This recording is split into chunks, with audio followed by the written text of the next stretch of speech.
Hello दोस्तों, मेरा नाम मीरा है। मैं 45 साल की हूँ, लेकिन देखने में अभी भी वैसी ही लगती हूँ जैसे अपनी जवानी के दिनों में। मेरी आंखें बड़ी बड़ी हैं, होंठ गुलाबी और थोड़े भरे हुए, और मेरी कमर अभी भी वैसी ही पतली है जो कभी कभी खुद मुझे ही घूरने पर मजबूर कर देती है।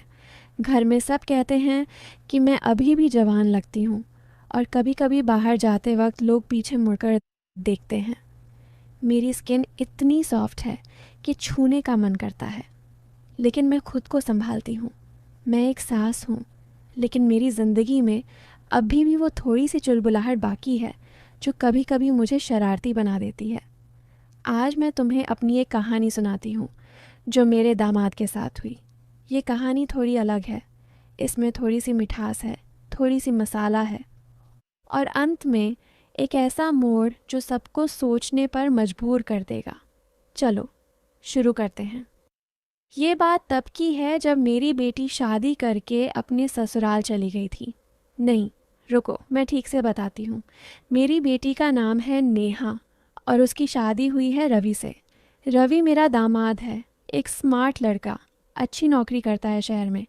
मैं गांव में रहती हूँ, एक छोटे से घर में जहाँ चारों तरफ खेत हैं, और सुबह सुबह मुर्गे की आवाज़ से नींद खुलती है। नेहा की शादी के बाद वो दोनों शहर में रहते थे, लेकिन एक दिन नेहा ने फ़ोन किया और कहा, माँ, रवि को कुछ दिन के लिए गांव आना है, कोई काम है यहाँ, क्या वो तुम्हारे पास रह सकता है? मैं तो ऑफिस की वजह से नहीं आ पाऊंगी। मैंने हंसकर कहा, हाँ बेटा, क्यों नहीं, दामाद जी को घर में जगह तो है ही। दिल में थोड़ी सी उत्सुकता थी, क्योंकि रवि को मैंने शादी में ही ठीक से देखा था। वो लंबा चौड़ा, गोरा चिट्टा और बातें करने में बड़ा मीठा। तो रवि आया। शाम का वक्त था, सूरज डूब रहा था और हवा में थोड़ी सी ठंडक थी। मैंने दरवाज़ा खोला तो वो खड़ा था, हाथ में बैग लिए। नमस्ते सासू, उसने कहा और मेरे पैर छुए। मैंने उसे ऊपर उठाया और कहा, अरे बेटा, आओ अंदर, थक गए होगे सफ़र से। वो अंदर आया और मैंने देखा उसकी शर्ट थोड़ी सी चिपकी हुई थी पसीने से, जो उसके बदन की लकीरें दिखा रही थी। मैंने मन में सोचा, कितना फिट है ये लड़का। मैंने उसे कमरा दिखाया जो मेरे कमरे के बगल में था। यहाँ आराम करो, मैं चाय बनाती, मैंने कहा। वो मुस्कुराया और अब बोला, सासू माँ, आपकी चाय तो मैंने सुनी है, बड़ी मीठी होती है। मैंने हंस दिया।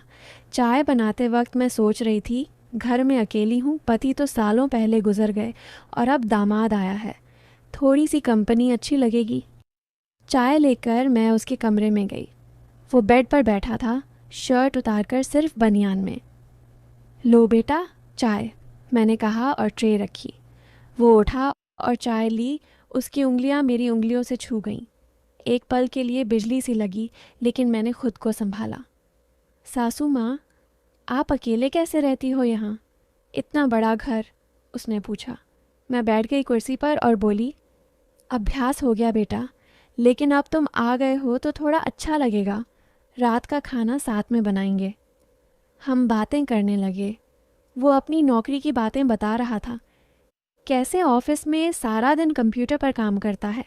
मैंने कहा, बेटा, कभी कभी बदन दर्द करता होगा ना, मैं अच्छी मालिश जानती हूँ पुराने तरीके से। वो हंसा और बोला, सासू माँ, आपकी मालिश तो ज़रूर ट्राई करूँगा, लेकिन अभी तो चाय काफ़ी है। उसकी आंखों में थोड़ी सी चमक थी, जो मुझे लगा जैसे वो कुछ और सोच रहा हो, लेकिन मैंने टॉपिक बदल दिया। हमने नेहा की बातें की, कैसे वो घर संभालती है। रात हो गई, खाना बनाया। मैंने रसोई में सब्ज़ी काटी और रवि आया मदद करने। सासू माँ, मैं मदद करूँ? उसने कहा। मैंने कहा, हाँ, ये प्याज काटो। वो काटने लगा और मैं उसके बगल में खड़ी थी। हमारी बाजुएं छू रही थीं और हवा में थोड़ी सी गर्मी महसूस हो रही थी। बेटा, तुम्हारी शर्ट गीली क्यों है? मैंने पूछा। वो बोला, सफ़र से। मैंने कहा, बदल लो, मैं देखती हूँ। लेकिन वो हंस दिया। खाना खाते वक्त हम हंसी मजाक कर रहे थे।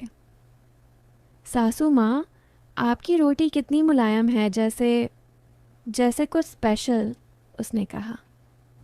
मैंने सोचा, लेकिन मैंने कहा, बेटा, प्रैक्टिस से। रात को सोने का वक्त हुआ। मैं अपने कमरे में थी, लेकिन नींद नहीं आ रही थी। बाहर से आवाज़ आई, जैसे रवि कुछ कर रहा हो।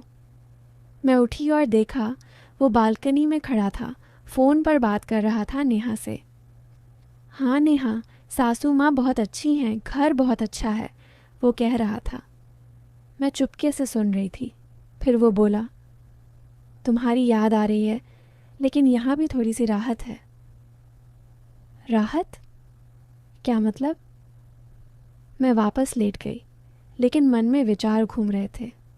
क्या रवि कुछ सोच रहा है? अगली सुबह उठी, मैंने चाय बनाई। रवि बाहर आया, सिर्फ टॉवल में लिपटा हुआ, जैसे नहाने जा रहा हो। सासू माँ, बाथरूम कहाँ है? उसने पूछा।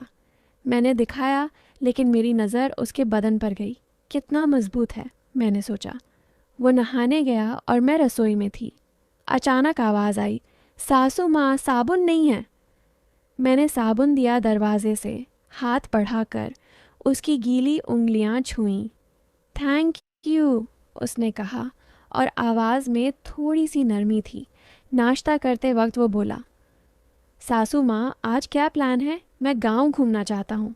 मैंने कहा, चलो मैं साथ चलती हूँ, खेत दिखाती हूँ। हम खेतों में गए। सूरज चढ़ रहा था, लेकिन हवा ठंडी थी। मैंने साड़ी पहनी थी, जो थोड़ी सी फिसल रही थी कंधे से। रवि मेरे बगल में चल रहा था। सासू माँ, ये फसल क्या है? उसने पूछा। मैंने बताया और झुककर एक पौधा दिखाया। झुकते वक्त मेरी साड़ी का पल्लू थोड़ा सरका और मैंने देखा रवि की नज़र वहाँ गई। मैंने जल्दी से ठीक किया, लेकिन दिल में थोड़ी सी उत्तेजना थी। बेटा, सावधान रहो, यहाँ कीचड़ है, मैंने कहा। वो हंसा और बोला, सासू माँ, आपकी वजह से तो सब आसान लगता है। आप कितनी फुर्तीली हो। हम आगे बढ़े और एक जगह पर रुककर पानी की धारा देखी। यहाँ बैठो, मैंने कहा। हम बैठे और बातें करने लगे। वो अपनी बचपन की कहानियाँ बता रहा था, कैसे वो शरारती था। मैं हंस रही थी। बेटा, तुम अभी भी शरारती लगते हो, मैंने कहा। उसने मुझे देखा और बोला, कभी कभी, लेकिन आपके साथ तो अच्छा बनना पड़ता है। उसकी बातों में थोड़ा सा इशारा था, जैसे वो कुछ और कहना चाहता हो, लेकिन अब मैंने टॉपिक बदला। नेहा की बात की। दोपहर हो गई। हम घर लौटे। मैंने खाना बनाया और रवि मदद कर रहा था। रसोई छोटी थी, तो हम एक दूसरे से सटकर काम कर रहे थे। उसकी सांस मेरी गर्दन पर लग रही थी जब वो पीछे से सब्जी ले रहा था। सासू माँ, ये मसाला कितना तीखा है, उसने कहा। मैंने कहा, बेटा, जीवन में थोड़ा तीखापन ज़रूरी है। वो हंसा। खाना खाते वक्त वो बोला, सासू माँ, आपकी उंगलियां कितनी नरम हैं। मैंने सोचा, लेकिन मैंने कहा, काम से। दोपहर में आराम किया। शाम को वो बाहर गया गांव में किसी काम से, और मैं घर में थी। मन में विचार आ रहे थे, क्या रवि मेरी तरफ आकर्षित है या मैं ज़्यादा सोच रही हूँ। रात को वो लौटा, थका हुआ। सासू माँ, आज का दिन मज़ेदार था, उसने कहा। हमने डिनर किया और फिर बातें। वो बोला, सासू माँ, कभी कभी नींद नहीं आती, क्या आपके पास कोई तरीका है? मैंने कहा, बेटा, मैं एक पुरानी लोरी जानती हूँ, लेकिन वो बच्चों के लिए है। वो हंसा और बोला, ट्राई करके देखते हैं। मैंने हंस दिया। रात को सोते वक्त मैं सोच रही थी, घर में एक जवान आदमी है और मैं अकेली, लेकिन मैंने खुद को रोका। अगला दिन शुरू हुआ। सुबह रवि उठा और बोला, सासू माँ, आज मैं आपको कुछ सिखाता हूँ, मैं योग जानता हूँ। मैंने कहा, चलो ट्राई करते हैं। हम आंगन में गए। वो मुझे पोज सिखा रहा था। एक पोज में मुझे झुकना था और वो मेरी कमर पकड़कर सुधार रहा था। उसका स्पर्श गर्म था। सासू माँ, ऐसे, उसने कहा। मेरी सांस तेज़ हो गई, लेकिन मैंने कहा, ठीक है बेटा। योग के बाद हम पसीने से तर थे। नहाना पड़ेगा, मैंने कहा। वो बोला, सासू माँ आप पहले, लेकिन मैंने कहा तुम जाओ। वो गया और मैं इंतज़ार कर रही थी। अचानक दरवाज़ा खुला, वो टॉवल में बाहर आया। सासू माँ पानी ठंडा है। मैंने गर्म पानी दिया और फिर से उंगलियां छुईं। दिल धड़क रहा था।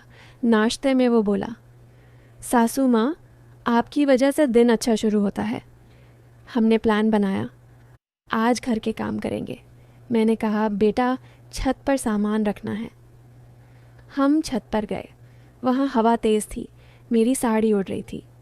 रवि सामान उठा रहा था, उसके मसल्स दिख रहे थे। सासू माँ आप होल्ड करो, उसने कहा और मैंने पकड़ा।